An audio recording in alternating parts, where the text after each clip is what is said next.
It's 10 seconds after. Heaven help us. 10 o'clock flew. Yeah, by. Okay, here we go. 5, 4, 3, 2, 1. I'm John Miglosh for the Wisconsin DMA, or it could be the World Dominant Marketing Association.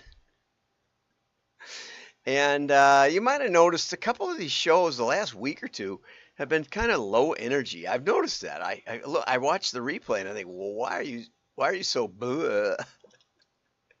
And this morning I remembered that I'd given up coffee, and that may not be a big thing for most of you, but I would have 2 cups of coffee at home while I was preparing for the show, and then I would have a pot of coffee at the office. Yes, this is a real office. We have real computers in the background, and we do real things. But anyway, so I drank a lot of coffee, like a pot and a half a day. I went for a blood pressure test, and it was like high, and I said, well, it's never high. I've always had low blood pressure. And I said, do you think the pot of coffee I drank right before I came? He said, you drank a pot of coffee? I said, yeah, I had a Zoom call. It was an afternoon doctor's appointment, and he said, yeah, that might have done something. Why don't you try coming without drinking the coffee? And it was, thunk, like a teenager, right? And so I had 1 cup today, 1 cup.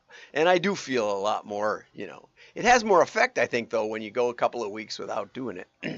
And I have hot water here in Carol Worthington Levy's mug. So I'll drink hot water the rest of the day, or cold water, of course. And I'll be fine. So we'll have a little more high energy today. And so first, let's have some fun. Let's get over to we're going to talk about Specsavers. And so for some reason, this doesn't slide back. And here we go. This is funny. Dad, have you seen the boat keys? Nope. There they go, to the bottom of the ocean. Should be there somewhere.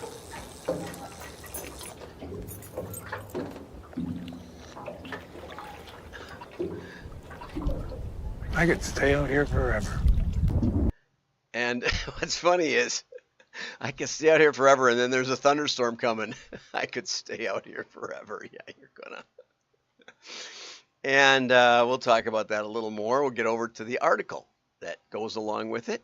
Okay, and so Specsavers is apparently a UK company, and they do some humorous, should have gone to Specsavers, humorous situations where someone could have used a little more clarity in their vision.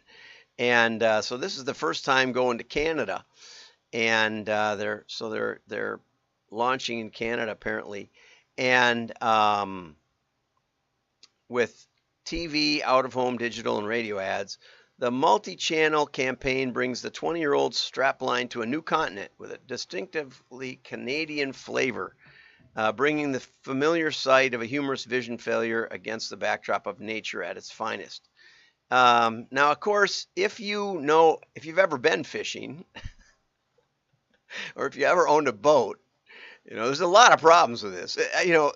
This is one of the problems with ad people, the creative people, not having any experience in this realm and thinking they can do a genuine commercial and fool the Canadians, right? Because first of all, I've owned, I don't know what, probably 17 boats. And we never took the keys out of the ignition. Not in winter, not in summer, certainly not when we're out on the lake. And even if we did, which we never did, we had a little keychain thing with a little foam float, so that if for some reason someone did take it out and did drop it overboard, it would float. The little floaty would keep them up. Okay. Also, if you're a bit farsighted and you need reading glasses, I counted 6 pairs of reading glasses besides these right here within arm's reach in case I need them in an emergency. In case for some reason the ones I use for my filming aren't there. And when I fish, I especially like to fly fish, I have glasses that are attached with a little zippy thing, a little retractable thing. I have them on my fishing garment, my fishing vest.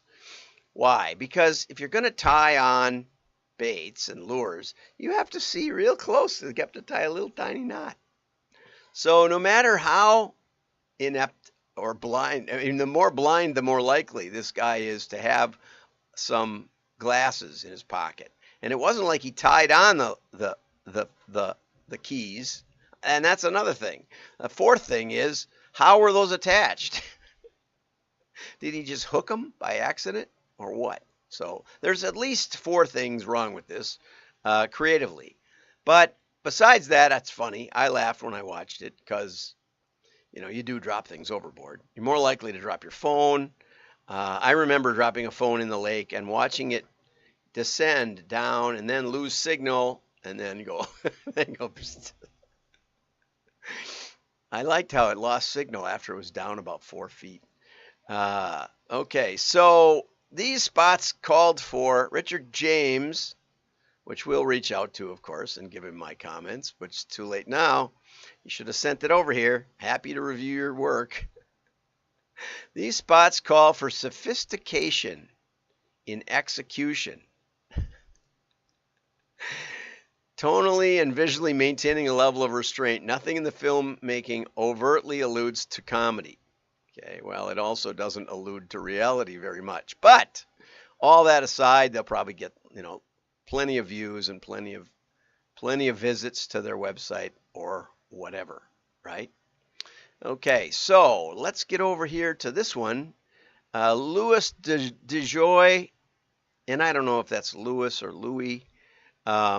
I don't know him personally, but he's calling for dramatic change.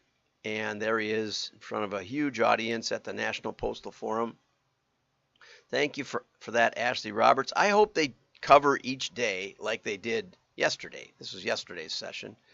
DeJoy described the need for systematic change across the USPS, and he didn't mince words.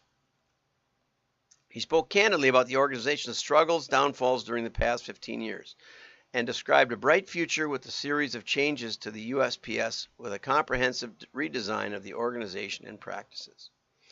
DeJoy gave attendees a look at some of the plans and strategies the organization has implemented since the release of Delivering for America plan. DeJoy recalled June of 2020 when he joined the organization and described the conditions inside the organization as unimaginable. We were projected to lose $20 billion that year and run out of cash in 50 days. Now, I've been in direct marketing with direct mail for 40 years. Been working with the U.S. Postal Service. And before that, did some mailings and some other stuff also. But I used to tell people you could do a catalog for 50 cents in the mail, and I had one deluxe check called me out on that and said, well, ours is costing us $1.50, and why? And it turned out they were doing it with an agency that wasn't really familiar with catalogs, and their pagination was off whack. And so, they threw it at me across the desk and said, what would you do differently here? And I said, well, is there a reason that this bind-in insert is on page 2, between page 2 and 3? Could it be on 4 and 5? They said, sure. Could it be on 7 and 8? They said, it can be anywhere we want. Okay. So I said, why don't you ask your printer, call them up and say, why is this insert, why couldn't this insert be between page 7 and 8 and or something like that? And you could do an 8-page signature, then you could do the insert, then you could do a 16-page signature if they have the right presses, instead of a 4 insert 4 8 whatever it was, and just not even rearranging the pages, just printing them different. A good printer will tell you that stuff. But anyway, I had sold printing before I was a consultant, and so they called them up and they said, well, that'll save us $160,000 this year. It's one of those $5,000 projects that came out pretty well. But you know, my one of my latest clients was figured in the mail, all costs built in, about 67 cents. And so this is like 40 years later. And in spite of the fact that, yes, postage has continued to go up, so has paper, so has printing, and this was before the pandemic, so prices have no doubt gone up since. But, you know, I gave a talk in 2018. I gave a keynote to the sales force of the USPS, and I commended him. I said, you know, the in-the-mail cost is so little unchanged, and this was a beautiful catalog. It wasn't you know, minimal at all. It was, I think, 80 pages, and beautiful print, everything, top notch. And so I commended the Postal Service for doing as well as they have. And, you know, a lot of people like to beat them up. I'm probably one of the biggest fans of USPS. But they, you know, so they've been investing in their facilities. They're reclaiming their voice. I'm not sure how that works itself out. They talk a lot about informed delivery, which is the next section. Tom Foti, who's a connection of mine, talked about direct mail in a digital world, and this was really shocking and good. He said that direct mail advertising is supposed to grow from 41.7 billion in 2022 to 43.1 in 2023, which is, you know, 4% or something, and 43.7 in 2026. Okay, so maybe 5%. And the reason, he explained, is because mail is holding steady when compared to other advertising channels. That's true. A lot of channels are declining. And so if we can get that budget, and we can get the budget, Andrew Ettinger's proven that you can capture digital budgets, which can be huge. People just have gone along with Google and pay-per-click. And I was talking with a not very large catalog a couple of months ago, 2 months ago, and they were spending like $500,000 a month. And they were complaining about doing a few 100,000 catalogs. You know, and the cost per real impression is probably lower in mail. You know, when you calculate out on cost per click the bounce rate, you're talking about a 50% at least bounce rate. Okay, so that means once you get them to your website, they don't click on another link at all and leave. What good is that, right? Okay, so let's say you're spending $2 per click. That goes to $4 per click. And once you get past the bounce rate, the other half that's left has about a 2%, 1 or 2% response rate that they'll click. Now, some of those will already be your customers, right? It's not necessarily brand new customers. So maybe half of those. So your acquisition cost, just the ad cost alone, is going to be like $8 per, it's going to be $8 per visitor that's a prospect. Well, cataloging, you can rent lists and put it in the mail for $1 for sure. So pay-per-click can be 8 times more expensive. Plus, you know, you're reinforcing Google. You're paying twice for that, probably, because you're probably paying something to drive them to that click, and then they don't want to look up your URL, and so they type it in, right? So you're paying quadruple in digital, in case you haven't figured that out, for that prospect to get to your site and buy, and with the same kind of response rate as if you rented lists and put it in the mail. And we can help you figure this out if you want to. But anyway, so Sharon Keyes talked about personalization, which everybody talks about, but you know, it's not rifle precision. It's at best shotgun precision. And retargeting by mail, a lot of people like it. It works if you are spending an enormous amount of money to drive traffic to your website, because for every 100,000 or so, and I've gone over this, I don't know, a dozen times at least with different retargeting merchants. If you want to retarget by mail, it's about 5% of that is going to be mailable. Okay, so you got to generate to get 50,000 pieces in those people's hands, you got to generate what, 10 million? 10 million, right? Something like that. No, 100,000 would be 5,000 and a million would be 50,000. So, but a million visits is, for most small companies is quite a bit. And at $2 a pop, that would be, 2 million just on pay-per-click. So anyway, it can be done. Gary Reblin talked about the explosion of informed delivery. I signed up for it very early on. I never look at it, literally never. I did every couple months. I'll look at it. I might look at it today just to confirm that almost none of the advertisers are putting in clickable 4-color offers. Should we look now? Nah, I could, but chances of it working well is like slim to none. My daughter, the style consultant, who's when I explained to her informed delivery, she said that oh, so now I can get an email that shows me I don't have to look at my mail. And so the way she used it was she doesn't have to go to the mailbox if it's only junk mail. And so unless it shows something that's important to her, she doesn't have to pick up the mail. And if she picks up the mail, she can throw it right in the trash without another look.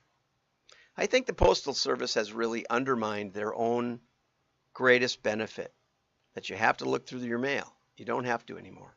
You can use informed delivery to bypass the tactical adventure of going through your mail.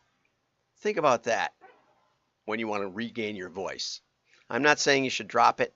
I just wish you wouldn't brag about it so much. Okay? They're going to put in 450 parcel lockers in 10 markets. 45 parcel lockers spread across in each city. I don't know. It doesn't seem like it's gonna, there's 10 in LA. How close is it going to be to you? Probably not much. Anyway, again, I don't know why they're bragging about that. That seems there's more post offices in LA than there are parcel lockers. I don't understand. Anyway, I didn't go to the National Postal Forum. I've never been to one. So, I don't want to be too hard on them. Robert Dixon and Fernando Mello hosted sessions highlighting the success of informed delivery again in the mail and digital space. With informed delivery, you have a unique opportunity to enhance the impact of the message. And, the advertisers I've talked to who try to put their clickable link 4-color, it's all free, said it's almost impossible to do. And some have mentioned the benefit, like printers will mention the benefit of Mail 2.0, Direct Mail 2.0, just in how it interfaces with informed delivery.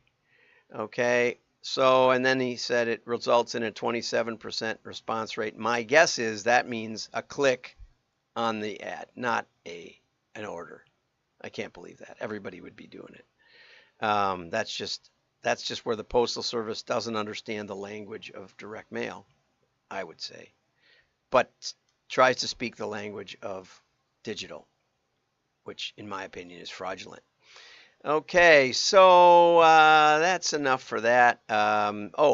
One more thing. Trish Witkowski's Fold of the Week series, she does videos on mailing pieces with Ryan Lefevre. She talked about the Fovelope, I like the name, produced by SBC. That's Specialty Print Communications. And she said during the pandemic, it became challenging to source envelopes, so marketers and their print providers had to get creative. The results are that they have been perfected. So I'm going to dig into that one a little bit and find out more about what they've done to improve those fake envelopes. Usually I've seen them recently where the only difference really is the straight fold over, the gummed seal instead of a triangular one.